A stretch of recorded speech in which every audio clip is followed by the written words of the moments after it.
कलाकार माणसं किती किती कमाल असू शकतात याची उत्कृष्ट उदाहरणं आहेत ही सगळेच. समीर चौगुले, प्रसाद खांडेकर, नम्रता आवटे. असं काहीच नाही की त्याच्यामध्ये कुठलं फिल्टर असतं, ते तोंडावर सुद्धा बोलतात. मी आत्ता जो डायलॉग बोलणार आहे त्याचा रिटेक होणार नाही की ठरलेलं मानधन दिलंच नाही किंवा ट्रीटमेंट इतकी वाईट दिली की फोटो काढा तुम्हाला, म्हणजे तुम्हाला तेवढ्या वेळासाठी हायर केलं गेलं. पण लक फॅक्टर मॅटर्स असं मला वाटतं. ग्रो विथ पुष्करच्या पॉडकास्टवरती पुन्हा तुमचं सगळ्यांचं एकदा स्वागत आहे. आणि आज आपल्याबरोबर ज्या पाहुण्या आहेत त्या एकदम स्पेशल आहेत. मराठी टेलिव्हिजन इंडस्ट्रीमधलं गाजलेलं नाव अश्विनी कासार. तर अश्विनी ताईची आपण स्टोरी, तिचं स्ट्रगल आणि ह्या इंडस्ट्रीत तिचं पदार्पण हे आपण जाणून घेऊ आणि एकदम दिलखुलास गप्पा मारायच्या आहेत आज आपल्याला. तर आपण डायरेक्टली वळूयात अश्विनी ताईकडे. ताई, वेलकम टू अवर पॉडकास्ट. आणि तू आली आहेस, मला खूप चांगलं वाटतंय. मी 2 महिने तुझ्या मागे होतो डेट्स साठी आणि फायनली तू डेट्स दिल्यात, सो थँक्यू फॉर दॅट. तर मुद्दाम असं आता सगळ्यांसमोर बोलतोय. मुद्दाम नाही, मला हे दाखवायचं आहे की मी किती बिझी आहे. टेलिव्हिजन इंडस्ट्री मधले लोक खूप बिझी असतात आणि त्यांच्या डेट्स मिळणं खूप कठीण असतं. थँक्यू सो मच पुष्कर, तू इतके पेशन्स दाखवलेस आणि तू एवढं मला इतक्यांदा फॉलोअप घेऊन तू मला इकडे इन्व्हाइट केलंस. So I appreciate your efforts. आणि मला यायचंच होतं कारण खूप दिवस झाले मी अशा काही गप्पा मारल्या नव्हत्या आणि मुळात बदलापूर वाईब माझं झालं नव्हतं, तर ते या निमित्ताने होतंय. तर थोडासा प्रवासाबद्दल जर आपण बोलायला गेलो तर तुझं LLM झालंय लॉ मध्ये, तू तसं बघायला गेलं तर फॉर्मल शिक्षण लॉ मध्ये झालंय. मग ह्या इंडस्ट्रीमध्ये येण्याचा थॉट कुठून आला किंवा व्हाय दिस फिल्म इंडस्ट्री और टेलिव्हिजन इंडस्ट्री स्पेसिफिकली? एकतर खूप ऍक्सिडेंटल आहे माझं इकडे येणं, या इंडस्ट्रीमध्ये काम करणं. कारण लॉ करण्याच्या आधी मी रुईयाला माझं ग्रॅज्युएशन पूर्ण केलं. सो रुईयाला मी BA पर्यंतचं पूर्ण केलं शिक्षण. आणि तिथे असताना रुईया नाट्यमलय म्हणून एक ग्रुप आहे, थिएटर ग्रुप, ज्याच्यामध्ये मी एक हॉबी म्हणून, मला आवड म्हणून मी तिथे एनरोल झाले आणि मी तिथनं बऱ्याच एकांकिका वगैरे केल्या आणि ते सगळं ऑब्झर्व करत होतो आम्ही. जरी आम्ही त्याच्यात ऍक्च्युअल आमचं पार्टिसिपेशन नसलं तरी आमचे सिनियर्स इतके एस्टॅब्लिश्ड आणि इतकं छान एज्युकेशन मिळतं रुईयामध्ये. म्हणजे अदर दॅन अकॅडमिक्स तुम्हाला जर एक्स्ट्रा करिक्युलर ऍक्टिव्हिटीज साठी काही तुमच्याकडे कल असेल तुमचा त्याच्याकडे आणि तुम्हाला त्याच्यात काहीतरी करायचं असेल तर त्याच्यासाठी Ruia is the best college. म्हणजे प्रत्येकालाच आपलं कॉलेज खूप आवडतं, पण Ruia is an emotion, it is not a college. मला वाटतं अनेक कलाकार रुईयामधून बाहेर पडले आणि रुईयाचं नाव ना मला वाटतं त्या स्पेसिफिक इंडस्ट्रीमुळे खूप गाजायला लागलं हळूहळू. आणि तिथून अनेक कलाकार बाहेर पडले, तिथून अनेक लोकांची जर्नी चालू झाली. तर त्या कॉलेज मधले असे काही तुमचे फ्रेंड्सचे किस्से आहेत किंवा तुम्ही एकांकिका नाटक करताना काहीतरी तुम्हाला थॉट आले किंवा त्यातले काय मजेशीर किस्से सांगशील? एकतर त्याच्यासाठी आपल्याला एक पूर्ण वेगळा सेगमेंट करावा लागेल, एवढे किस्से. पण रुईयात असताना मला स्वतःलाही वाटलं नव्हतं कधीच किंवा माझा असा काहीच प्लॅन नव्हता या फील्डमध्ये येण्याचा. पण माझ्या आजूबाजूला माझे जे मित्रमैत्रिणी होते, for example Spruha Joshi, she is my batchmate. आम्ही एका वर्गात एका बेंचवर सुद्धा बसलेलो आहोत आणि आम्ही एकत्र अनेक एकांकिका केल्यात. आणि असे बरेच लोक आहेत जे आता या इंडस्ट्रीमध्ये प्रॉपर काम करतायत. त्यांचं ऑलरेडी प्लॅनिंग होतं, म्हणजे त्यांना या फील्डमध्येच काहीतरी करायचं होतं. स्पृहाला तर सगळेच अगदी ती बालकलाकार असल्यापासून ओळखतात.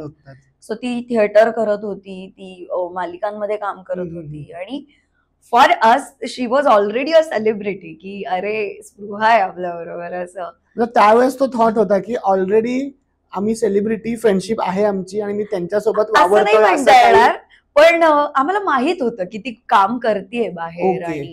आणि खूपच आम्ही एकांकिका करत असताना आम्ही खूप जसं एक कॉलेजचे लाईफ एन्जॉय करतात तसं आम्ही ते केलेलं आहे. आम्ही शिक्षकांचे ओरडे खाल्लेले आहेत. आम्ही रात्र उशिरापर्यंत रिहर्सल्स करून आणि रिहर्सल्सच करून, म्हणजे रिहर्सलच्या नावाखाली लोक टाइमपास करतात तसं अजिबात नाही. कारण आमचं कायम नाटकाला आम्हाला असं वाटायचं परवा शो आहे पण अजूनही आपलं काही झालेलं नाहीये, आपली प्रॉपर रिहर्सल नाही झालीये. सो एक मॉब प्ले हे रुईयाचं कल्चर होतं त्यावेळी की 40-40, 50-50 लोक ऍट अ टाइम स्टेजवर दिसतात आणि प्रत्येकाला काही ना काहीतरी करायचं असतं. कारण एवढ्या लोकांना नाट्यवलयाचा पार्ट व्हायचं असतं.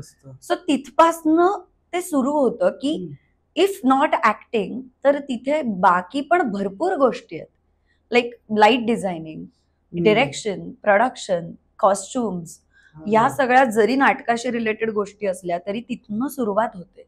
ओके. सो हे तेव्हा खरं तर नाही कळायचं. प्रत्येकाला असं वाटायचं की आपण फ्रंटला असलं पाहिजे, आपण समोर असलं पाहिजे, लोकांच्या बॅकस्टेज काय करायचं असं. पण आमच्या सिनियर्सनी आम्हाला ते सुद्धा खूप सिरियसली शिकवलंय आणि त्याच्याकडे सिरियसली बघायला शिकवलंय. त्याच्याही मागे जायचं तर माझी शाळा आदर्श विद्या मंदिर, आणि तिथे मला आय थिंक आज माझे कोणीही शिक्षक भेटले की ते असे म्हणतात की आम्हाला माहिती होतं तू याच फील्डमध्ये जाणार. सो हे कसं माहित असतं शिक्षकांना? मला माहिती नव्हतं, पण त्यांना असं कायम वाटायचं शिक्षकांना आपली मुलं माहित असतात, त्यातला भाग येतो.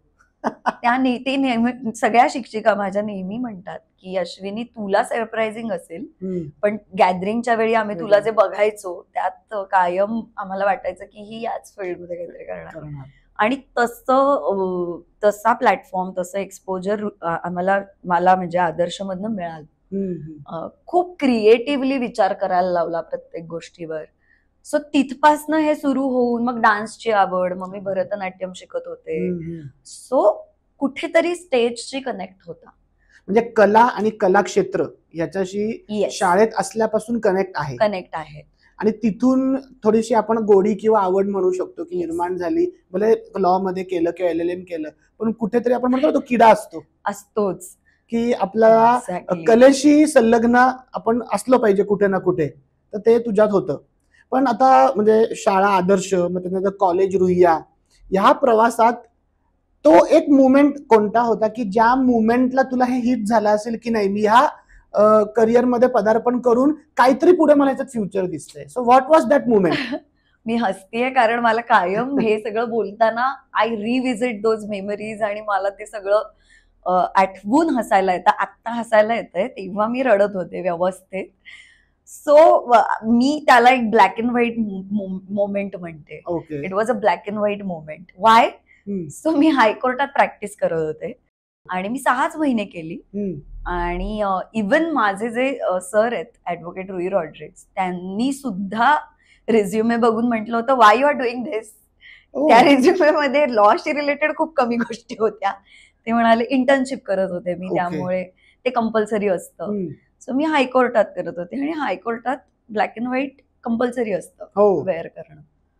सो मी एकदा एका कोर्टरूम मध्ये मी उभी होते आणि माझे सर दुसरीकडे होते आणि त्यांना यायला वेळ लागणार होता. सो त्याला असं म्हणतात की ज्युनियर्स ते अटेंड करतात आणि ते रिक्वेस्ट करतात त्या कोर्टरूमच्या रिस्पेक्टेड जजेसना की प्लीज कीप इट बॅक, आमचे सर येत आहेत, तर तोपर्यंत हे. मग ते लंच ब्रेक नंतर वगैरे नंतर ती केस डिस्कस होते. सो तेवढं सांगण्यासाठी मी तिथे उभी होते आणि माझ्या आजूबाजूला इतके सिनियर लॉयर्स आणि इतके सिनियर लोक होते आणि ते एकमेकांशी आत्ता आपण जसं बोलतोय तसं ते काहीतरी केसेस आणि असं बोलत होते. आणि I am telling you Pushkar, मला 0 ऐकायला येत होतं. म्हणजे मी ब्लँक, सुन्न झालेलं सगळं. सुन्न म्हणजे ते असं पूर्वी असं टीव्ही वर यायची एक लाईन, ते सुन्न झालं आणि मला काहीच कळत नव्हतं. म्हणजे मी बघत होते फक्त लोकांकडे की काय चाललंय. इव्हन मला माझी सनद विचारली त्या रिस्पेक्टेड जजेसनी की ही छोटी दिसतीये मुलगी, हिच्याकडे लायसन्स आहे का प्रॅक्टिस करण्याचं, ते तर बघू दे. सो फॉर्च्युनेटली मी ते काढून दाखवू शकले. आणि पण that was the moment when I was like की आपण जिथे आहोत तिथे आपण 100% असलं पाहिजे. खरंय. If we are not there then something is wrong. Okay. Mentally, physically, emotionally आपण तिथे असलं पाहिजे.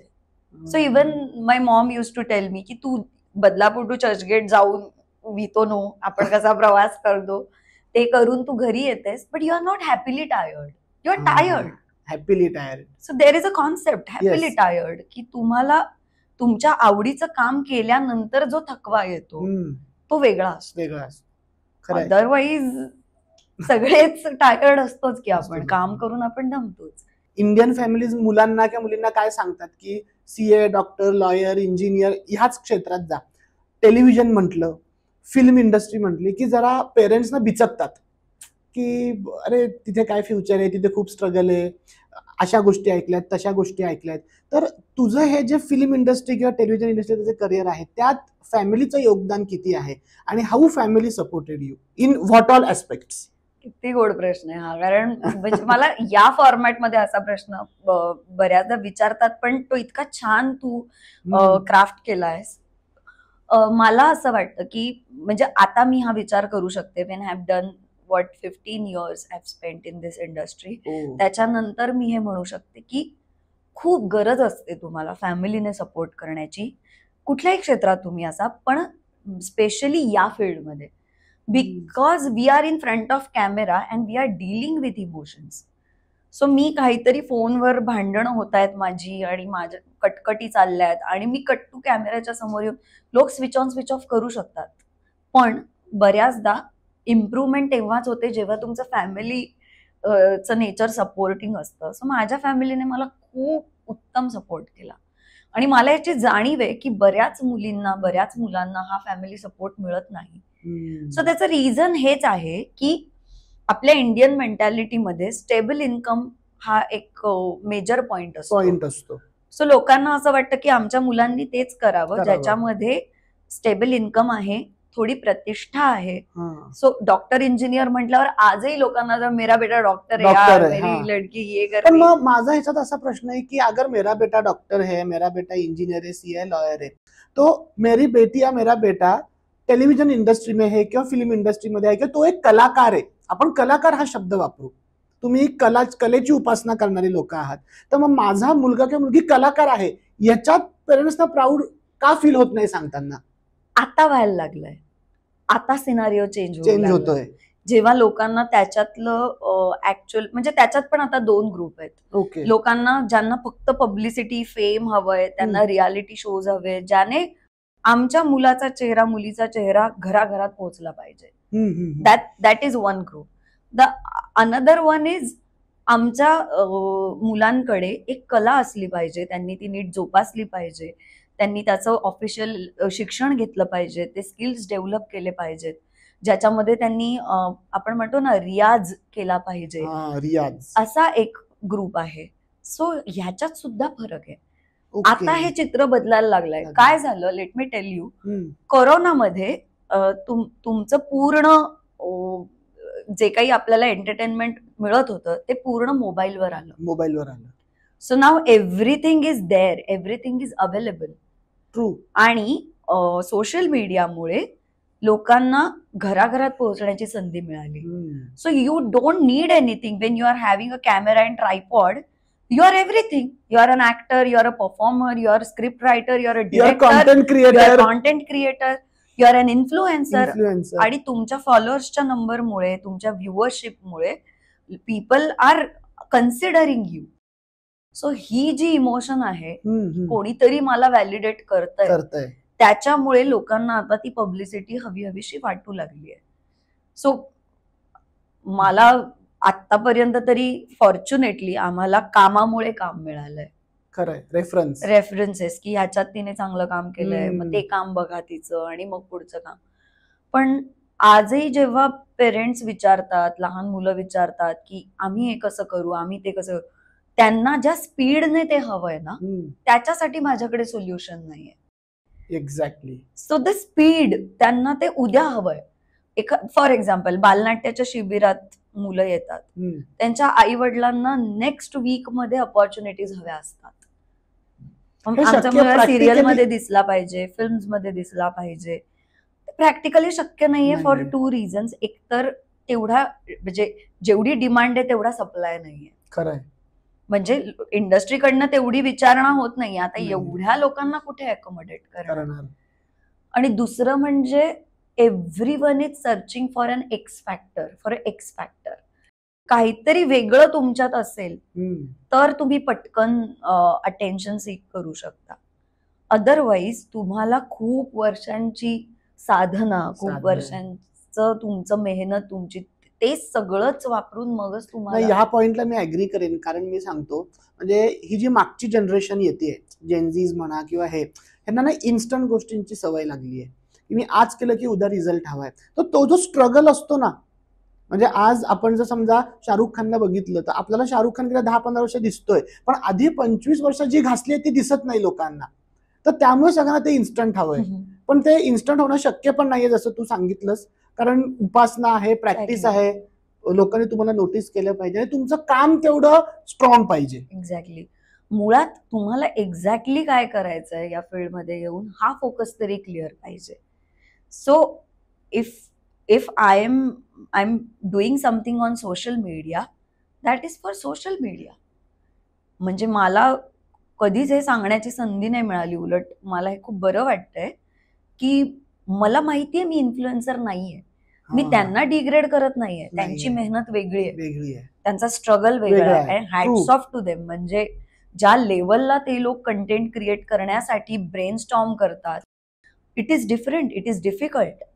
मला माहितीये की मी ऍक्टिंगशीच मला लॉयल राहायचंय आणि मी आहे. मी बऱ्याचदा काही काही गोष्टींना नाही म्हटलंय जस्ट बिकॉज मला त्याच्यामध्ये रोल किंवा कॅरेक्टर म्हणून माझ्यासाठी काही इतकं वाटलं नाही. सो ऍक्टिंग मध्येच मला करत असताना बऱ्याचदा असं होतं की मग तुम्ही रील कशाला करता, मग तुम्ही हे कशाला करता, मग तुम्हाला ते मग तुम्हाला हे नाही का वाटत, कसं तुम्ही. सो आम्ही सोशल मीडियावर असतो तेव्हा आम्ही काय एन्जॉय करतोय, आणि मी ते खरंच एन्जॉय करत असते म्हणून ती पोस्ट असते. त्याच्यामध्ये कुठलाही फोर्स नाहीये, त्याच्यामध्ये कुठलंही ऑब्लिगेशन नाहीये, त्याच्यामध्ये व्ह्यूज मिळतात का, मिळाले ठीक आहे, नाही त्याच्यात कुठली कन्सिस्टन्सी पण नाहीये ऑनेस्टली. बऱ्याचदा असं होतं, बऱ्याचदा, आणि वाईट सुद्धा वाटतं त्या गोष्टीचं की आम्ही तुम्हाला ना या ह्याच्यामध्ये पाहिलंय, त्या ह्याच्यामध्ये पाहिलंय. ते छान वाटतं, छान वाटतं. एखादी सिरियल ते नाव घेऊन सांगतात, एखादं नाटक सांगतात, छान वाटतं, फिल्म सांगतात. पण तुम्ही ना ते कशाला करता तुम्ही, म्हणजे असे लोक तोंडावर बोलतात की हे कशाला करता तुम्ही, असं बोलतात. हो, कमेंट सेक्शन म्हणजे तोंडावर बोलल्यासारखंच असतं. Comment section is always available for everyone. सुद्धा बोलतात. म्हणजे असं काहीच नाही की त्याच्यामध्ये कुठलं फिल्टर असतं. ते तोंडावर सुद्धा बोलतात आणि बोलू शकतात. They are audience. म्हणजे माझ्या हातात फक्त एवढंच असतं की मी त्यांना म्हणेन तुम्हाला नाही आवडत आहे का, तुम्ही नका बघू. कारण एकतर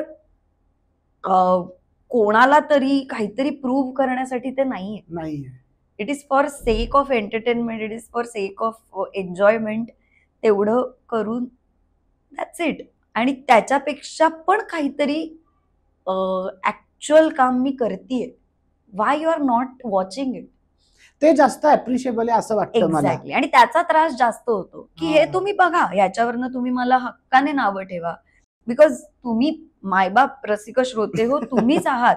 तुम्ही असल्याशिवाय आमचं कुठलंच काम आम्ही तुमच्यापर्यंत पोहोचवू नाही शकणार, लोकांपर्यंत पोहोचवू नाही शकणार. सो तुम्हीच आहात. पण जेवढ्या हक्काने तुम्ही मला त्याच्यावरनं बोलताय, तेवढ्या हक्काने तुम्ही माझी इतर कामं बघा. ह्या कामाला जर तुम्ही नावं ठेवता तर त्या कामाचं कौतुकही केलं पाहिजे, जर तुम्हाला वाटलं तर. जर तुम्हाला वाटलं की अरे याच्यात तिने चांगलं काम केलंय. सो असेही अनुभव आलेले आहेत. पण अगेन माझ्याकडे कंप्लेंट करण्यासारखं काहीच नाहीये, बिकॉज इतके व्हर्सेटाईल रोल्स मिळालेत मला करायला. बिईंग अ सिरियल ऍक्टर, लोकांना खूप टाइपकास्ट होण्याची भीती असते ऍक्टर्सना, की आधीच्या सिरियल मध्ये तिने काइंड ऑफ तसाच रोल केला होता, now she is doing the same thing. म्हणजे वेगवेगळ्या जॉनरचे रोल मिळाले. किती कमला, ती ट्रायबल मुलगी होती, आणि कमला म्हणजे मला आत्ता काल परवाची गोष्ट आहे, तुम्ही कमलामध्ये काम केलं म्हणजे 10-15 वर्षांपूर्वीची सुद्धा मालिका लक्षात राहते. हे खरोखर त्या मालिकेचं यश आहे. मालिकेपेक्षा त्या कॅरेक्टर मध्ये तुम्ही कलाकार जेवढ्या जीव ओतून काम करता आणि त्या कॅरेक्टरला तुम्ही रिअल टू लाईफ आणता. Thank you so much. मला वाटतं ते जास्त अप्रिशिएबल आहे. लोकांना ती भूमिका लक्षात राहणे, ती सिरियल लक्षात राहणे याचं कारणच ते आहे की लोक रिलेट करतात त्या गोष्टीला. एक्झॅक्टली. म्हणजे किस्साच सांगायचा तर मी आणि दीप्ती केतकर आम्ही दोघी होतो त्या सिरियलमध्ये. आणि आम्ही खरं तर सवत काइंड ऑफ असतो ना त्याच्यात, हिरो एक आणि 2 हिरोईन्स. तर आम्हाला एके ठिकाणी हळदी कुंकवाच्या कार्यक्रमाला पाठवलेलं आणि मी त्याच अटायर मध्ये जायचे. लोकांना ते आवडतं बघायला की अरे सिरियल मध्ये पण आणि रिअल मध्ये पण तशीच दिसते. सो आम्ही दोघी उभ्या होतो स्टेजवर. पहिल्यांदा माझ्या हातात माईक आला आणि मी म्हंटल नमस्कार. तर पुढे बसलेल्या 2-4 बायका, ए ती मराठी बोलते. सो मला चला बरं, यांना इतकं असं वाटतंय की हिला मराठी पण कितपत गेलं. एनिवे, सो ते सगळं झालं. आम्ही स्टेजवरनं उतरलो आणि आम्ही जात होतो गाडीच्या जवळ आमच्या. दोन्ही बाजूंनी भरपूर गर्दी होती. खूपच TRP सिरियलचा हाय होता आणि ती मालिका लोकांच्या खूप लक्षात राहते, घराघरात पोहोचलेली.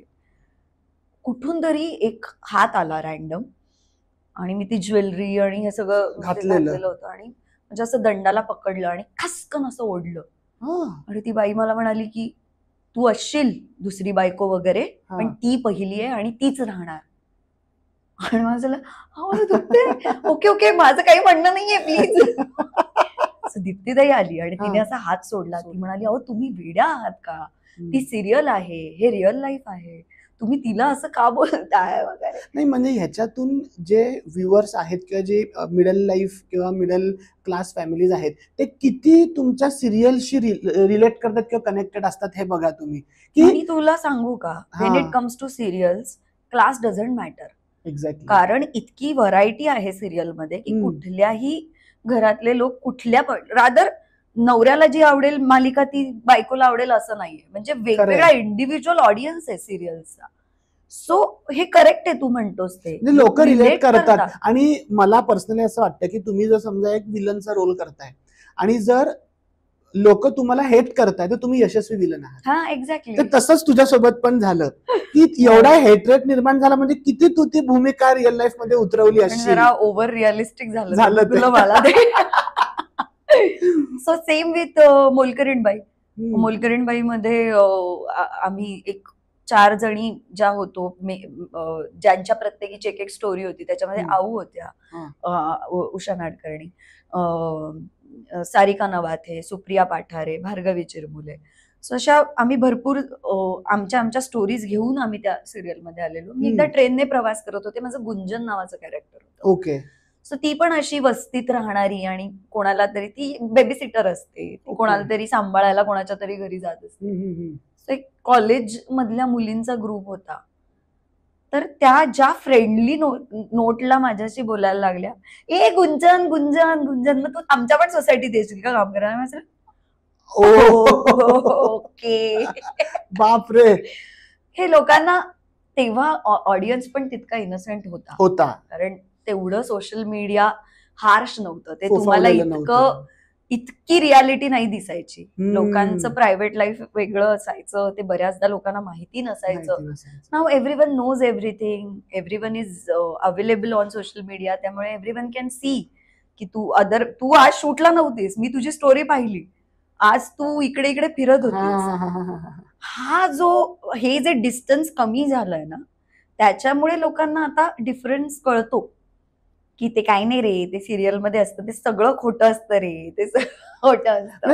ऑडियन्स बदलला, काळ बदलला, सोशल मीडियामुळे अनेक गोष्टी समोर पण यायला लागल्या. एक्झॅक्टली. आणि मग मला वाटतं की सिरियल्स मधला कॉन्टेंट किंवा सिरियल्सची जी थीम असायची त्या पण आता काळाप्रमाणे हळूहळू बदलतायत. आम्हाला कधी कधी खूपच गोष्टी अशा अनफॉर्च्युनेट वाटतात. फॉर एक्झाम्पल सावित्री ज्योती नावाची सिरियल जी केली आम्ही, ज्याच्यामध्ये मी सावित्रीबाई फुलेंची भूमिका केली आहे. आणि त्याचा टाइम पिरियड पण थोडासा क्रुशियल होता, बिकॉज कोरोनाच्या जस्ट आधी ती सुरू झाली. ओके. म्हणजे आम्ही शूट करण्यासाठी सेटवर गेलो आणि 1 महिन्यात कोरोना सुरू झाला. सो त्याचा फटका सगळ्याच गोष्टींना बसला. पण मेजर बसला तो एंटरटेनमेंट इंडस्ट्री, बिकॉज लोकांना सर्व्हायव्हलचे प्रश्न होते. तिथे लोक सिरियल बघायला कधी जाणार. तर इतका चांगला विषय होता, इतकं चांगलं हे होतं. आणि मुळात नुसतं एंटरटेनमेंट नाही, ते आपण म्हणतो जसं की त्याच्यातनं आम्ही समाज प्रबोधन सुद्धा करायचं ठरवलं होतं चॅनलने, की खरं त्यांचा इतिहास, त्यांचं सगळं कार्य लोकांपर्यंत पोहोचेल, कारण लोक सिरियलला खूप नोबल भूमिका होती. एक्झॅक्टली. पण अनफॉर्च्युनेटली त्याला टीआरपी कमी आला. म्हणजे लोकांना जे खरोखर घडलंय ते सुद्धा बघावंसं नाही वाटलं. माझं एक पर्सनल मत आहे की लोकांना ना चांगल्या गोष्टी आवडत नाहीत किंवा चांगल्या गोष्टी ऐकायला आवडत नाहीत. तुम्ही त्यांना ड्रामा द्या, मसाला द्या, कॉन्ट्रोवर्सीज द्या, रिलेशनशिप्स मधले भांडणं दाखवा, ते आवडतील. पण चांगल्या गोष्टी, महापुरुषांच्या गोष्टी जनरली ऑडियन्स एक्सेप्ट करत नाही. तुम्ही भांडणं दाखवा, सासू सुनांची भांडणं दाखवा, एका पुरुषाच्या 2-2 बायका दाखवा, ते आवडेल. पण चांगल्या गोष्टी ऑडियन्स एक्सेप्ट करत नाही, ही दुर्दैवाची गोष्ट आहे. हो, आणि म्हणजे माहिती नाही आता, कदाचित मला जर उद्या अशी एखादी भूमिका आली तर मी ते करणार आहे, ऑफकोर्स करणार आहे. It's my job. आणि ते सुद्धा तितकंच चॅलेंजिंग आहे. माझं म्हणणं एवढंच आहे की जसं आपण त्या मालिका बघतोय तसंच थोडंस पेशन्सने तुम्ही हे सुद्धा विषय बघायला हवेत. जे खरोखर घडून गेलंय ते बघायला हवं. आणि ज्यांना वाचायचा कंटाळा आहे, ज्यांना ते लेक्चर्स मध्ये ऐकण्याचा कंटाळा आहे, त्यांनी तर बघावंच. Visual media is the best way. Exactly. So असे वेगवेगळे अनुभव आहेत. आणि coming back to our point, मला इतकी व्हर्सेटाईल रोल्स करण्याची संधी मिळाली आहे. कट्टीबट्टी नावाची मी एक सिरियल केली, ज्याच्यामध्ये मी अहमदनगर मधल्या एका पीएचडी जिला करायचीच आहे पूर्ण, अशा मुलीची मी भूमिका केली होती. ओके. सो तो ऑल टुगेदर एक वेगळा एक्सपिरियन्स होता. मी कंप्लेंटच नाही करू शकत. I have got a versatile palette. मी जे सिरियल मधल्या ऍक्ट्रेसेसना खूप कमी वेळा मिळतं करायला, आणि ते चॅलेंजिंग पण आहे. बाय द सेम टाइम ते थोडंसं प्रूव्ह पण करावं लागतं की माझं कास्टिंग झालंय या रोलसाठी, पण मी त्याच्यासाठी परफेक्ट आहे की नाही, त्या भूमिकेला न्याय देता आला पाहिजे. सो या सिरियल म्हटल्यावर मी खूपच बोलू शकते, कारण मी जास्तीत जास्त मालिका केल्या. नाटकाबद्दल बोलायचं तर आता मी खूप हॅपी फेज मध्ये आहे नाटकाच्या. मी प्रायोगिक रंगभूमीवर सध्या कार्यरत आहे असं म्हटलं तरी वावगं ठरणार नाही. दगड आणि माती नावाचं माझं एक नाटक चालू आहे सध्या. नाशिकचा ग्रुप आहे सपान म्हणून, आणि त्यांच्या 4 कलाकृती ऍट अ टाइम दाखवण्याचा आम्ही प्रयत्न करतो नाट्य चौफुलामधनं. ओके. सो ते खूपच तो एक वेगळाच अनुभव आहे. लोकांना बघायचं आहे नाटक, लोकांना चांगली नाटकं बघायची आहेत. अनफॉर्च्युनेटली खूप ठिकाणी नाट्यगृह नाहीयेत, त्याच्यामुळे तिथपर्यंत ते नेता येत नाही. सो इन्फ्रास्ट्रक्चर कमी पडतं, फायनान्सेस कधी कधी कमी पडतात. तुम्हाला नाही ना येता येते, मग आम्ही तुमच्यापर्यंत येतो, हे आपण कधी म्हणणार जेव्हा we are having that type of funds and everything. तसं पण नाटकाला चांगले दिवस आलेले आहेत. कमर्शियल नाटकं सुद्धा उत्कृष्ट चाललेली आहेत. पण आता नाटकांबद्दल तू विषय काढला तर पूर्वी नाटकं खूप जोरावरती होती. म्हणजे लोक नाटकं बघायची, नाटकगृह फुल व्हायचे, लोकांना तिकीट मिळायची नाहीत, आणि तो ना एक एरा होता ज्या एरांमध्ये ना नाटकांमधून लोक मुव्हीज मध्ये गेलेले, आणि मुव्हीज मध्ये जाऊन त्यांना प्रसिद्धी मिळाली. भरत जाधव बघून घ्या, नाना पाटेकरजी बघून घ्या, यांना रंगभूमीवरून सिनेमामध्ये गेले. पण आता असं आहे का कुठे की थोडी नाटकं लोप पावतायत किंवा थोडा नाटकांची व्ह्यूअरशिप कमी झाली as compared to 20-25 years back? मधल्या काळात असं झालं होतं डेफिनेटली, कारण एकतर कोरोना हॅपेंड. कोरोनाने सगळ्यांचीच दुकानं बंद केली, वाईट. आणि काही नवीन दुकानं कोरोनाने चालू केली, which worked as substitute for theatre, असं लोकांना वाटतं. म्हणजे मला फॉर एक्झाम्पल शॉर्ट्स असे काही, मला वेळ नाहीये, मला पेशन्स माझ्यात कमी आहे ऍज अ व्ह्युअर. मला इथे बघायला मिळतंय, मी एफर्ट्स का घेऊ बाहेर जाऊन? मी असं थिंकिंग आलं लोकांमध्ये. कुठे प्रवास करून जा, तिकीट काढा आणि हे करा, असं थिंकिंग आलं लोकांमध्ये. पण आता आणि मधल्या काळामध्ये सिनारिओ असा आहे, आमच्या बाजूने सांगते, कलाकारांच्या बाजूने. तू जे म्हणालास की नाटकातनं प्रसिद्धी मिळायची आणि लोक फिल्म्स मध्ये जायचे, हो, आता प्रसिद्धी आधी लागते मग नाटकात कास्टिंग होतं. नाही, कारण काळ पण बदलला आणि आता मला वाटतं खूप प्लेयर्स खूप आले मार्केटमध्ये. प्रोड्युसर्स किंवा सगळ्यांचं असं म्हणणं आहे की बुकिंग कोणाच्या नावावर होणार आहे. ऑफकोर्स प्रत्येकाला काही प्रॉडक्ट समोर आणून प्रत्येकाला पहिले कमवण्याच्या दृष्टीने त्याचा विचार करावा लागतो. So they are thinking about it की ह्या लोकांना कास्ट करून मला तिकीट बुकिंग मध्ये ते रिफ्लेक्ट होणार आहे का, then I will think about it. म्हणजे त्यांनी तेच चेहरे घ्यायचे. Somewhat yes somewhat no. Okay. पण ते एक सर्कल आहे. सो तुम्हाला जर नाटकात काम करायचं असेल तर असं काही कोणी बांधून नाही ठेवलेलं. तुम्हाला इतरही वेज आहेत. I am always hopeful about everything आणि त्याचे तसे रिझल्ट मला मिळालेत. So again I am telling you की ह्याच्यामध्ये मला कंप्लेंट करण्यासारखं काही वाटत नाही. हा, चांगली स्क्रिप्ट ही चेहरे असू देत, काही असू देत नसू देत, लोकांपर्यंत पोहोचते. ती मग नाटकात असू दे, सिरियल मध्ये कंटेंट असू दे किंवा मूवीज मध्ये असू दे. आता मात्र फिल्म्स खूपच लोक कमी बघतायत, कमी लोक ओटीटीने मारलं ना सगळ्यांना. ओटीटी वरती आता बराचसा ऑडियन्स ओटीटी वरती शिफ्ट झालाय. मूवीज आणि मराठी मूवीज पण आता ओटीटी वरती येत आहेत. पण मला वाटतं नाटकं आणि सिरियल्स अजून ओटीटी वरती येत नाही. ते चॅनल्स वरतीच आहेत. सिरियल्स चॅनल्स वरती आणि नाटक लोकांना प्रत्यक्षात बघायला आवडतात. तुझं ओपिनियन किंवा तुझं मत काय आहे?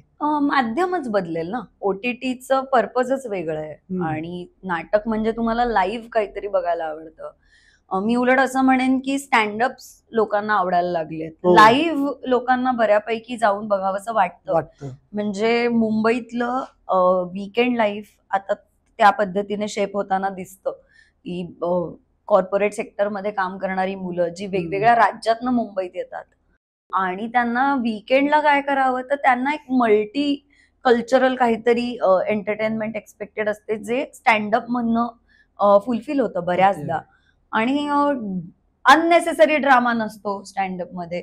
ओटीटीचं म्हणशील तर content is the hero OTT. True.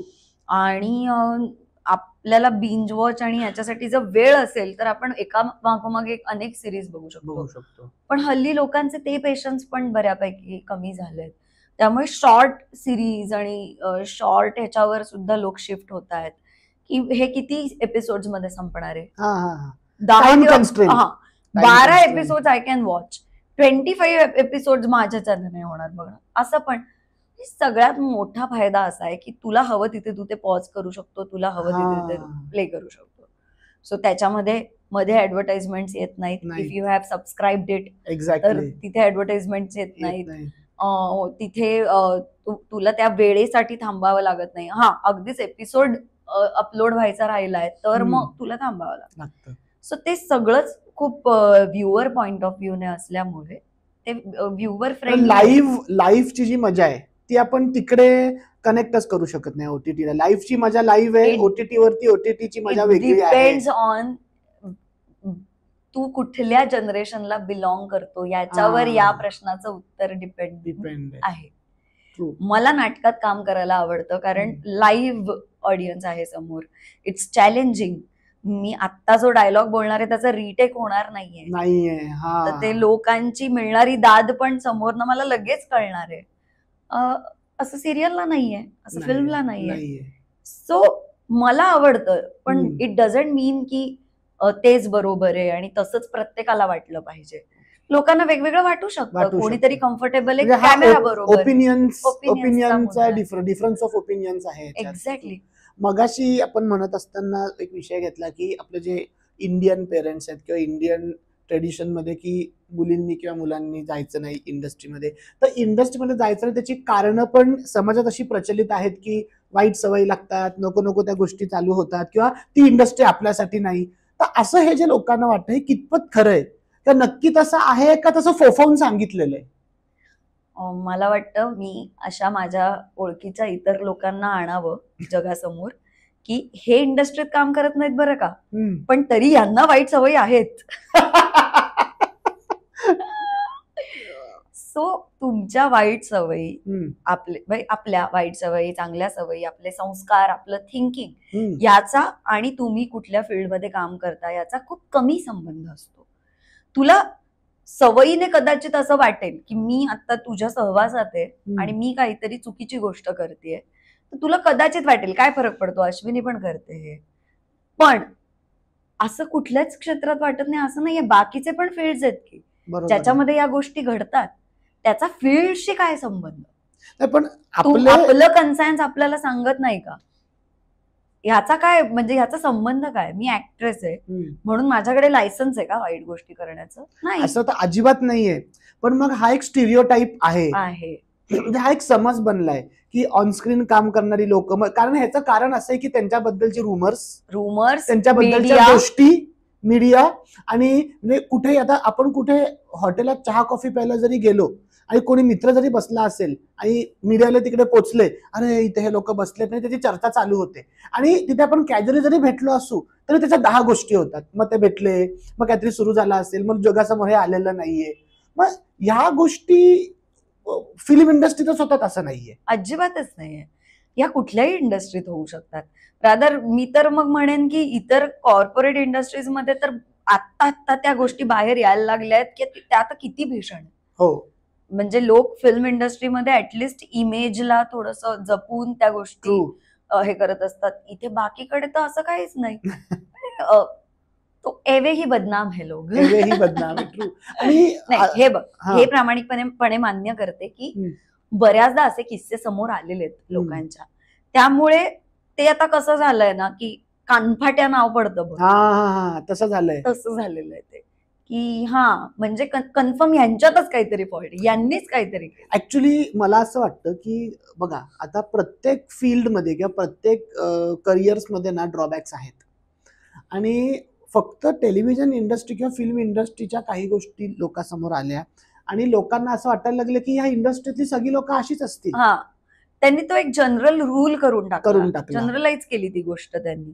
एक असा आहे ना, मग इतर पण सगळे असेच असते. आणि थोडं कसं आहे, ते थोडं ग्लॅमरस फील्ड आहे, त्याच्यामध्ये पैसा आहे बऱ्यापैकी, आणि त्याच्यामध्ये काही गोष्ट म्हणजे जे खरं नाहीये ते आपण स्क्रीनवर दाखवतो ना. त्यामुळे प्रत्येकच गोष्ट लोकांना खोटी वाटते, प्रत्येकच गोष्ट लोकांना ड्रामा वाटते. म्हणजे साधं एक्झाम्पल, मी कुठे काही विकत जरी घ्यायला गेले तर माझ्या घरचे मला म्हणतात, तू जरा शांतपणे सांग ना, किती नाटकी याच्यात चालली. नॅचरली असं बोलते मी, पण असं वाटू शकतं कारण ऍक्टिंग रिलेटेड काही लोकांना असं वाटतं की ह्याच्यामध्ये काही ना काहीतरी फॉल्ट आहे, काहीतरी याच्यामध्ये चुकीचं आहे. पब्लिक इमेजची जिकडे गोष्ट येते तिकडे म्हणजे असे काय अनुभव तुला आलेत का की आता सेलिब्रिटी आहे तर कुठे आपण जातो तर आपल्याला इथे सेलिब्रिटी ट्रीटमेंट मिळते आणि लोकांना माहित असतं की हे स्क्रीनवरती काम करतात, आणि अजूनही काही जनरेशन आहे ज्यांना टीव्ही आणि हे बघितलं की फॅसिनेशन खूप वाटतं. तर कुठे तुझ्यासोबत असं घडलंय का की तू कुठेतरी गेलीयस पण एक सामान्य माणूस म्हणून तुला ट्रीट केलं गेलं आणि तुला तिथे असं वाटलं की इथे माझी तुलना किंवा इथे माझी गणना जे बाकीचे लोक जिकडे बसलेले असतात त्यांच्यासोबत झाली, तिथे तुला सेलिब्रिटी फील नाही झालं, असं काही कॉमनली ट्रीट केलं गेलंय वगैरे, असं काही चर्चा किंवा असे काही किस्से? ऑनेस्टली मला असा काही वाईट अनुभव आलेला नाहीये, कारण लोक खूप प्रेम करतात, लोक वाट बघत असतात.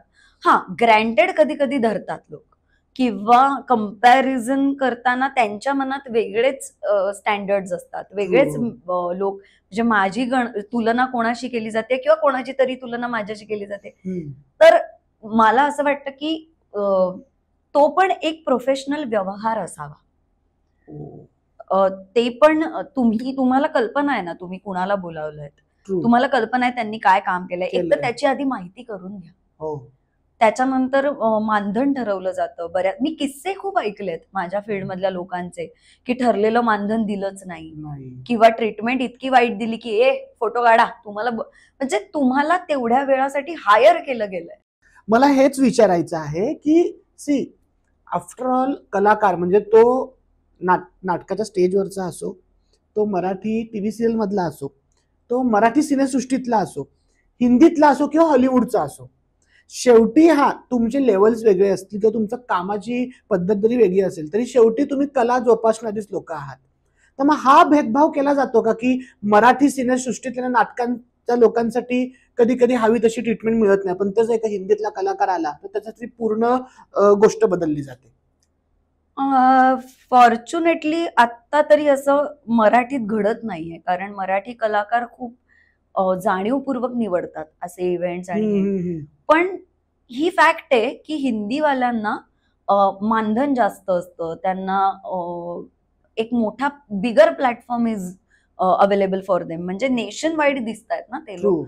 तर कुठेतरी काही लोकांना असं वाटतं की यांची वर्थ जास्त आहे आणि यांची कमी, मग त्यामुळेच किंवा ट्रीटमेंट तशी मिळते, किंवा असं वाटतं की हे आपलेच आहेत यांचं, अरे थांबा आपलेच आहेत म्हणजे तरी त्यांचं काहीतरी त्यांनी काम करून काहीतरी ती अचिव्हमेंट मिळवून ते त्या पोझिशनला गेले ना, तर तुम्ही त्यांना बोलवलं नसतं ना. एक्झॅक्टली.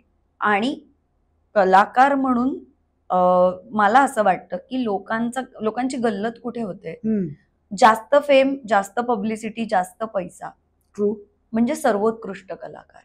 तर मला असं वाटतं की एखाद्याला अभिनय जमतो पण बिझनेस जमत नाही अभिनयाचा. याचा अर्थ असा नाही की ती व्यक्ती कलाकार म्हणून कमी आहे. डीप डीप डीप दर्द आहे आज.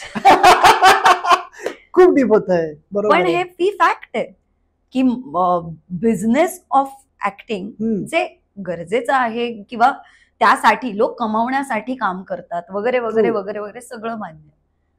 पण बऱ्याचदा असेही आहेत की जे फक्त तेवढंच त्यांचं ध्येय नाहीये, तेवढंच त्यांचं एम नाहीये. त्यांना खरोखर ऍक्टर म्हणून बेटर व्हायचंय, त्यांना डिरेक्टर म्हणून अजून काहीतरी छान एक्सप्लोर करायचंय, एक्सपेरिमेंट्स करायचे. ते वेगवेगळ्या फील्ड, वेगवेगळ्या मीडियम्स मध्ये काम करतात. आपण अशा लोकांना कमी नाही लेखलं पाहिजे असं मला वाटतं. मग असं आहे का की जे लोक क्रिएटिव्हिटीकडे झुकलेली आहेत किंवा जी लोक इनोव्हेटिव्ह आहेत, तर डिरेक्टर्स म्हटलं तर असे खूप डिरेक्टर्स आहेत ज्यांची नाव पण आपल्याला माहित नसली पण काम खूप छान आहे त्यांचं, पण त्यांच्या कामाला बिझनेस अँगल नसल्यामुळे ते काम जगासमोर येत नाही. हो, सिम्पल आहे ना. आता कित्येक सिनेमा मध्ये आपण बघतो की ओटीटीवर आल्यानंतर लोकांना रिअलाइज झालंय की अरे हा कसला भारी पिक्चर होता आणि मी पाहिला नाही. केवळ बॉक्स ऑफिस कलेक्शन त्याचं नाहीये. हा, मला हेच म्हणायचंय, box office is a proper word for that. Exactly. पण अगेन त्याची दुसरी बाजू अशी आहे की आपण थिएटरमध्ये सिनेमाच त्याच्यासाठी लावतोय की लोकांनी पैसे देऊन तो बघायला यावं. मला वाटतं या सगळ्यावर एकच उपाय, उत्कृष्ट काम सतत सातत्याने करत राहणं. Consistency of good work matters the most. बरेच फेल्युअर्स आहेत. काल एका ऑडिशन मध्ये रिजेक्शन आलंय मला, काल. म्हणजे मला असं झालं की यार किती चांगली झाली होती माझी ती ऑडिशन, का बरं नाही. पण आज पुन्हा नव्याने उभं राहायचंय आपल्याला नवीन चांगल्या कामासाठी प्रयत्न करायचा आहे. आणि तुमची जी फील्ड आहे त्या फील्डमध्ये मला वाटतं, चला बाकीच्या फील्डमध्ये स्ट्रगल्स आहेत, प्रत्येक फील्डमध्ये स्ट्रगल आहे, पण स्ट्रगलची पद्धत वेगळी आहे. पण तुमच्या फील्डमध्ये 20-20 वर्ष पण लोक स्ट्रगल करून आलेली आहेत. 20 वर्ष स्ट्रगल करतात. पंकज त्रिपाठी, नवाजुद्दीन ह्यांना तर आज बघतोय आपण, कधीपासून काम चालू केलं. इरफान खान, नसरुद्दीन शाहजी. पण त्यांनाच बघून असं वाटतं की होप्स आहेत ना. हा, होप्स आहेत. त्यांनाच बघून असं वाटतं की देर is a good side as well. Exactly, it exist. असं नाहीये की सगळ्यांना रिजेक्शनच येतंय, सगळ्यांना हेच. ऑनेस्टली चांगलं काम सातत्याने करत राहणं. एखादं कॅरेक्टर येतं, त्या कॅरेक्टरमध्ये पैसे खूप आहेत पण आपल्या व्हॅल्यू सिस्टम मध्ये ते बसत नाहीये, तर मग अनेक कलाकार ते रोल्स रिजेक्ट पण करतात. असं पण आहे. पण अनेक कलाकारांना पैसा पण इम्पॉर्टंट आहे, जी बिझनेसची साइड तू सांगितली, किंवा त्यांची घरं चालतायत या इंडस्ट्रीवर. लोक सिरियल्सला नावं ठेवतात. मला कधी कधी इतकं वाईट वाटतं की पहिली तर गोष्ट आपल्याकडे कायम ऑप्शन आहे चॅनल बदलण्याचा. दुसरी गोष्ट, एक 70-80 लोकांचं युनिट रोज काम करतं, म्हणजे 70-80, मग मराठीचं सांगते, 70-80 लोकांचं घर त्या एका प्रोजेक्टवर चाललंय. एवढा रोजगार जनरेट करते ती इंडस्ट्री. हे मी तुला एका प्रोजेक्टचं सांगितलं. अशा अनेक प्रोजेक्ट अनेक ठिकाणी चालू असतात. एक्झॅक्टली. काल परवाच एका खूप चांगल्या प्रोड्युसर्सनी आम्हाला असा सल्ला दिला की आजकाल कुठलंही काम चांगलं वाईट याच्या पलीकडे किती लोकांपर्यंत पोहोचणार आहे ते बघा. रीच बघा. तुम्हाला तुमचे लिमिटेशन्स तर माहितीच आहेत, त्याच्या खाली तर तुम्ही करणार नाही, पण तेवढा रीच बघा. इफ यू आर फिलिंग की मला हे करण्यात इंटरेस्ट वाटतोय, टेक इट. या इंडस्ट्रीबद्दल असं पण ऐकून आहेत की फेवरेटिझम आहे, वशिले लावले जातात, किंवा अरे हा मामा त्या डिरेक्टरला ओळखतो, ती काकी त्या सिरियल मध्ये काम करत होती, मग त्याच्या थ्रू तू त्या इंडस्ट्रीत पदार्पण करू शकतो. मग अशा वेळेस कधी कधी कलेला डावलून फेवरेटिझमला पुढे केलं जातं, ह्याबद्दल काय ओपिनियन, किंवा असं कधी झालेलं आहे का की अनेक वेळेला असं होतं की मी या रोलसाठी फिट होते पण केवळ फेवरेटिझममुळे तो रोल गेला? या प्रश्नाचं उत्तर मी आधी देते की असं नाही झालंय माझ्या Okay. बाबतीत. उलट असं झालंय की ऑडिशनला फायनल शॉर्टलिस्ट झालेल्या लोकांमध्ये मी आणि अजून एक व्यक्ती होती जी खरं तर त्या टीम मध्ये काम करणाऱ्यांचीच मुलगी होती. ओ, पण आमच्या दोघींचे ऑडिशन बघून चॅनल, प्रोडक्शन आणि इवन त्यांनी सुद्धा खूप ग्रेसफुली ते ऍक्सेप्ट केलेलं की आपण, कारण बऱ्याचदा ऍक्टिंग स्किल्स पेक्षा तू त्या रोलला जातोयस की नाही ते पण मॅटर करतं. ट्रू. म्हणजे असं नाही की दरवेळी तुम्हाला फक्त ऍक्टिंग वरच हे होतं. तुम्ही दिसू शकता का तसे, तुम्ही तसे वावरू शकता का जर एखादं कॅरेक्टर तुम्हाला मिळालं तर. सो हे घडतं हे मला कन्फर्म माहितीये. हा, लॉबी म्हणशील तर येस, लॉबिंग आहे. आपण एक ग्रुप आहोत. तू मला ऍक्टर म्हणून ओळखतोस, उद्या काहीतरी एक ऍडव्हर्टाइजमेंट तुझ्याकडे करायला आली, तू पहिला विचार माझा करशील की नाही? ओके, बेसिकली नंतर समजा तुला वाटलं की नाही अश्विनी ताई या रोलला जाणार नाही, मला 4 ऑडिशन्स घ्याव्या लागतील, पण कम्फर्टचा जर विचार केला तर we prefer to work in lobby, जे मला वाटतं थोडंसं चुकीचं आहे. मला असं वाटतं की थोडं कम्फर्ट झोन सोडून प्रत्येकाने वेगवेगळ्या लोकांबरोबर काम करायला पाहिजे. पण मग ह्या लॉबिंग ह्या प्रकारामुळे कुठेतरी खरं टॅलेंट किंवा कुठेतरी कलेशी ते लोक दगाबाजी करतायत असं वाटतं का? मला असं वाटतं की ते नुकसान दोन्ही बाजूंचं असतं. जसं मला ते काम मिळत नाही तसंच ते मला मुकतात. हे पण फॅक्ट आहे ना. इट वाईस वर्सा. Every coin has two sides. Exactly. म्हणजे त्या व्यक्तीचं कास्टिंग करून जर ते प्रोजेक्ट उत्तम झालं, त्या व्यक्तीने तो रोल चांगला केला, काहीच तक्रार नाही. दॅट वॉज द मोटिव्ह की ते प्रोजेक्ट छान व्हावं, नाटक असू दे, सिरियल असू दे, ते छान व्हावं. पण ते करून जर ते गणलं तर मग मला असं वाटतं की अरे हे मी बेटर केलं असतं.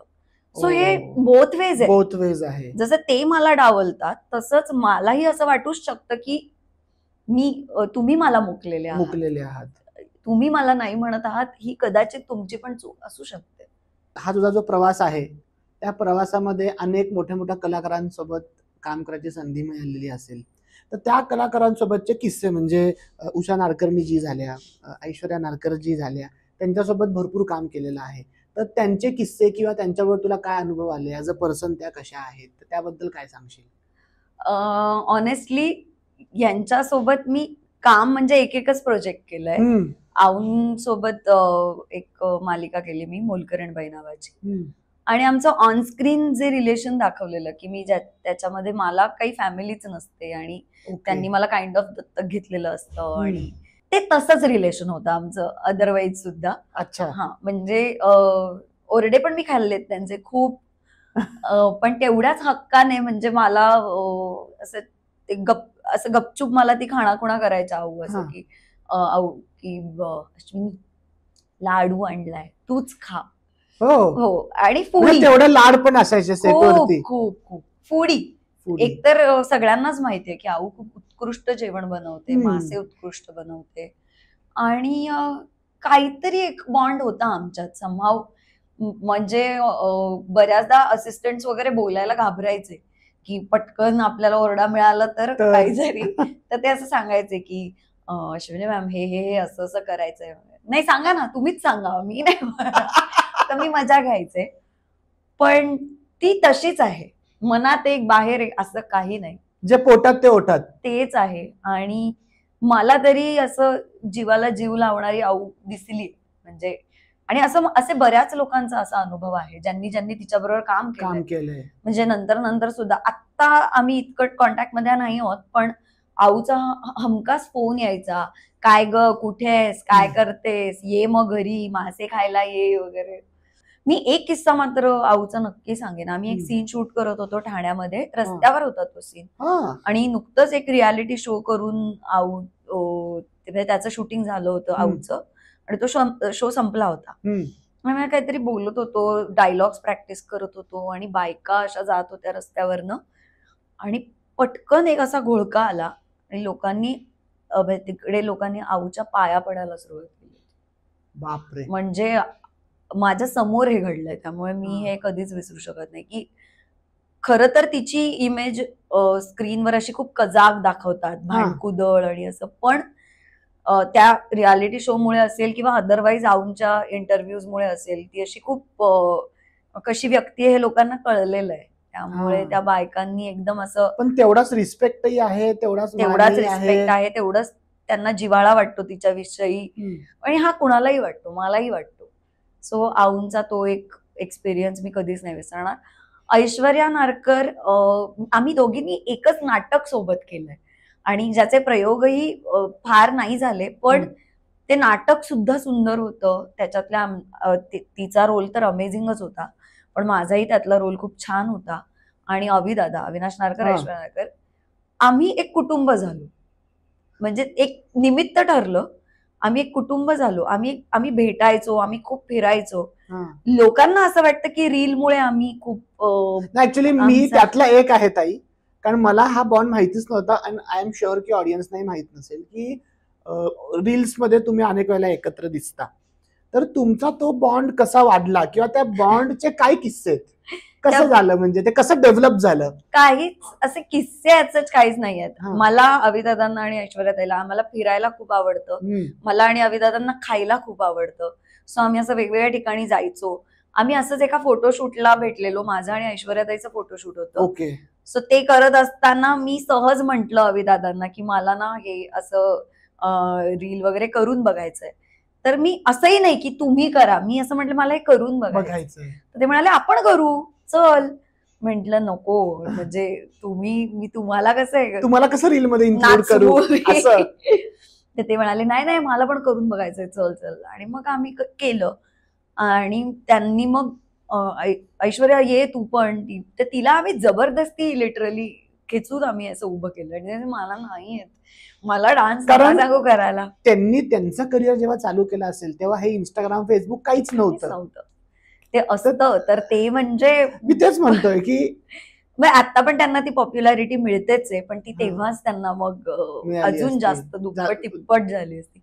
पण अशा पद्धतीने ते एक रील झालं, आणि नंतर असं काही ठरवून बिरवून काही नाही. आम्हाला वेळ मिळाला समजा, एकतर आम्हाला भेटावं असं वाटतं एकमेकांना, आम्हाला बाहेर फिरायला जावं असं वाटतं, आम्हाला नवीन नवीन असे जॉईंट्स ट्राय करायला आवडतात, फूड जॉईंट्स, आणि काही काही कॉमन इंटरेस्ट आहेत. उदाहरणार्थ अविदादांनी इतकं काम केलेलं आहे, इव्हन ऐश्वर्याताईने पण नाटकाच्या क्षेत्रात, की त्यांचे अनुभव ऐकणं हा माझ्यासाठी ही पर्वणी आहे. एका सिनियर कपलचे ज्यांनी इतकी वर्ष आणि सगळ्या मीडियम्स मध्ये त्यांनी काम केलंय, नाटक, सिनेमा, सिरियल, सगळंच त्यांनी हे केलेलं आहे, आणि त्याच्यात मास्टर आहेत. म्हणजे नुसतं काम केलंय असं नाही, त्यांना अनेक लोकांनी अनेक वेगवेगळ्या भूमिकांमध्ये पाहिलंय, त्यांना त्याच्यासाठी अवॉर्ड्स मिळाले. सेम विथ ऐश्वर्याताई. सो अविदादांबरोबर असं नाटकांबद्दल चर्चा वगैरे, ऐश्वर्याताई बरोबर पण माझं हेच असतं की आज मी हे बघितलं, तू काय बघितलंस, ते काय पाहिलं. एक ऍडेड गर्ल्स फॅक्टर म्हणजे हे ट्राय केलंस का, हे कॉस्मेटिक ट्राय केलं का, वुमन थिंग, शॉपिंग थिंग. आम्ही दोघीही शॉपहोलिक आहोत प्रचंड. सो मला वाटतं कॉमन इंटरेस्ट असलेल्या व्यक्ती एकमेकींना भेटल्या की त्याच्यासाठी निमित्त लागत नाही, रील वगैरेचं निमित्त लागत नाही, तो बॉन्ड होतो. आता त्याच्यानंतर फन एलिमेंटसाठी आणि एन्जॉयमेंटसाठी तुम्ही काय करता, हा ज्याचा त्याचा प्रश्न. आता तुम्ही सांगितलं की तुम्ही सगळे एकत्र फूड जॉईंट्स मध्ये गेलात, कुठे काय खायला ट्राय करायला गेलात, तर तिथे आता तिन्ही कलाकारांना एकत्र बघितल्यानंतर ते तुम्हाला असं कधी जाणवलंय का की ऑडियन्सने आम्हाला खाऊच दिलं नाही, उभंच राहू दिलं नाही, आम्हाला एन्जॉय असते अशा ठिकाणी. ओके. मी खूप, म्हणजे ती खूप, मला ते दोघं खूप असे असतात, ये तू पण ये, पण बऱ्याचदा मला विदाऊट मेकअप लोकांनी ओळखलेलंच नसतं, आणि मला ते छान वाटत असतं की ही माझी स्पेस आहे, किंवा ओळखलं तर उत्तम, तेही म्हणजे छान मला ते वाटतं. कलाकारांबद्दल ही नेहमी उत्सुकता असायची की त्यांचं हे असं होतं पण पब्लिक बऱ्याचदा. स्पेसेस मध्ये गेलेत आणि ज्या लोकांनी त्यांचं काम बघितलंय, म्हणजे पब्लिक कधी कधी तुमचं लाईफ हेल्प करतात. कुठे बसून खाऊ शकत नाही, कुठेही जाऊ शकत नाही, कुठे गेलो की लोक फॉर्च्युनेटली त्या दोघांनाही आणि मलाही, आणि मी हे त्या दोघांकडनंच शिकले. ते त्यांच्या फॅन्सना आणि यांना अतिशय उत्तम ट्रीट करतात. म्हणजे जेवणाच्या ताटावरनं सुद्धा उठलेलो आहोत आम्ही, आणि अभिदादांनी ते करताना मी अभिदादांना पाहिलंय की हो हो ये ये ये काही हरकत नाही, ये ये बाळा आपण फोटो काढू. ते आर तेवढे जनरस आणि डाऊन टू अर्थ आहेत. अर्थात. आणि असेच कलाकार मला कायम भेटत गेले.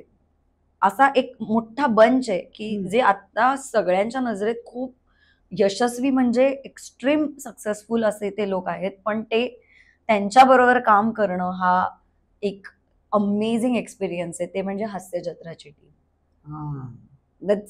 म्हणजे कलाकार माणसं किती किती कमाल असू शकतात याची उत्कृष्ट उदाहरणं आहेत ही सगळेच. समीर चौगुले, प्रसाद खांडेकर, नम्रता आवटे, यांच्या बरोबर तर मी स्किट्स केले. गौरव मोरे, गौरव बरोबर मी पहिलं स्किट केलेलं, आणि त्यानंतर मला कधीच मी इमॅजिन केलं नव्हतं, पण मला इतके फोन कॉल झाले, इतके. ही त्यांची पब्लिसिटी आहे, त्यांची पॉप्युलॅरिटी आहे, लोकांना ते इतके आवडतात.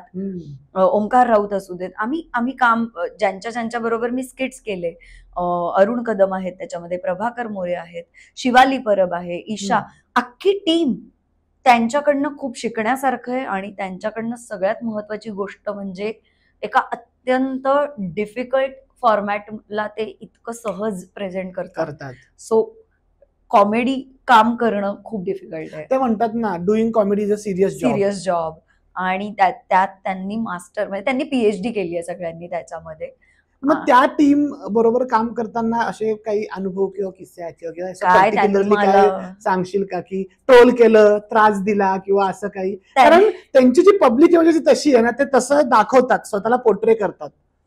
मला ऑनेस्टली त्यांनी सांभाळूनच खूप घेतलंय, कारण त्या स्पीडने सिरियल मध्ये काम होत नसतं. मी क्वचित कधीतरी तिकडे गेले होते, सो ते काही माझं रोजचं काम नाही. पण या सगळ्यांना मी इंटर कॉलेजिएट पासून यांच्यापैकी बऱ्याच लोकांना मी ओळखते.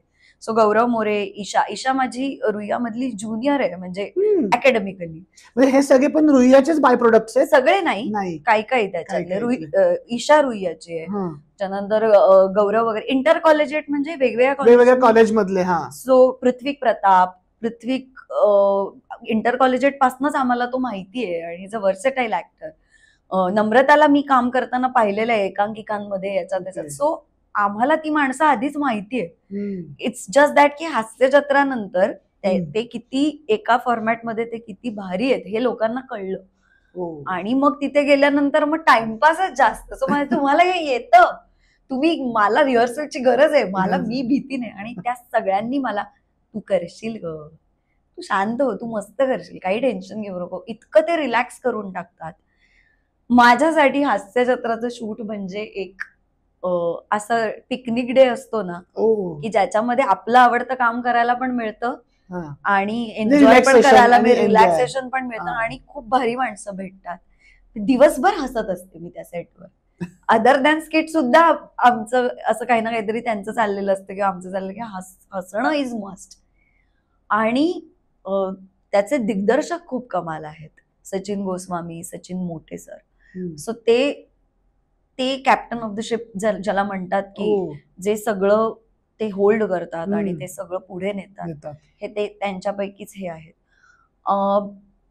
मला स्पेशल मेन्शन करावं असं वाटतं की सई तामणकर आणि प्रसाद, सई मॅम आणि प्रसाद सर. मला खूप असं दडपण यायचं की यांच्या समोर मला परफॉर्म करायचंय, कारण खूप एक्सपिरियन्स्ड कलाकार आहेत, खूप लहान, म्हणजे मी या फील्डमध्ये आले नव्हते तेव्हापासून, काय त्याच्याही आधीपासून आपण त्यांची कामं बघतोय. सो त्यांना एखादं स्किट आवडल्यानंतर ते ज्या पद्धतीने कॉम्प्लिमेंट देतात, किंवा ते तुम्हाला खूप जास्त बूस्टअप करणारं असतं ऍक्टर म्हणून. सो काय होतं, आता बेसिकली मी मला मुक्ता बर्वे खूप आवडते. सो माझं काम बघून जर तिने मला अप्रिशिएट केलं, तर झालं ना, एक मुठभर मांस चढला. True. तसं होतं. हास्य जत्राचा एखादा एपिसोड करून झाल्यानंतर जर ऑफकोर्स ते स्किट चांगलं झालं असेल तर त्यांच्याकडनं मिळणारी compliment is a booster dose. आणि सेम मी म्हणेन मुक्ताताईच्या बाबतीत, तिचं काम बघत बघत मी मोठी झाले. मी बरोबर अजून कधी काम केलेलं नाहीये, पण माझं काम बघून तिने मला कॉम्प्लिमेंट दिली होती, जी माझ्या म्हणजे मेड माय डे, माय मंथ, माय इयर्स. ते माझ्यासाठी खूप. मुक्ता बर्वेंनी पण मला वाटतं त्यांनी पण ना अशा खूप चांगल्या वेगवेगळ्या प्रॅक्टिकल भूमिका केल्या. एक्झॅक्टली. त्यांची इमेज ना बाकीच्या लोकांपेक्षा थोडीशी वेगळी आहे. होय होय. आपण तसं बघायला गेलो तर, किंवा सुबोध सरांनी दिलेली कॉम्प्लिमेंट किंवा सुबोध सरांबरोबर काम करण्याचा एक्सपिरियन्स. सो मी त्यांच्याबरोबर एका वेबसिरीज मध्ये मी काम केलंय त्यांच्यासोबत. त्याचं नाव आहे कालसूत्र, जी अजून आलेली नाहीये, पण मराठी OTT प्लॅटफॉर्म साठी तयार केलेली वेबसिरीज आहे. आणि ऍक्च्युअल एकत्र काम म्हणजे मला झालं की मी फॅन आहे मी या माणसाची. Dream come true. सो तो ऑल टुगेदर एक वेगळा एक्सपिरियन्स होता की butterflies in my stomach, and मला ते चेहऱ्यावर न दाखवता काम करायचं. ते असं ते काय म्हणतेस अश्विनी, संपलं. अरे बापरे. दॅट इज आणि सीन झाल्यानंतरच ऑफकोर्स डिस्कशन. सो ही माणसं ऍक्टर्स म्हणून एवढी सक्सेसफुल का आहेत हे त्यांच्याबरोबर काम केल्यानंतर कळलं की त्यांची मेहनत, त्यांचा अप्रोच, अदरवाईज ते काय वाचतात, काय बघतात, ते किती अपडेटेड असतात. सो हे सगळं मला वाटतं मलाही उपयोगी पडतं ऍक्टिंग करताना. आपण ऑब्झर्वेशन मधनं जास्तीत जास्त शिकतो.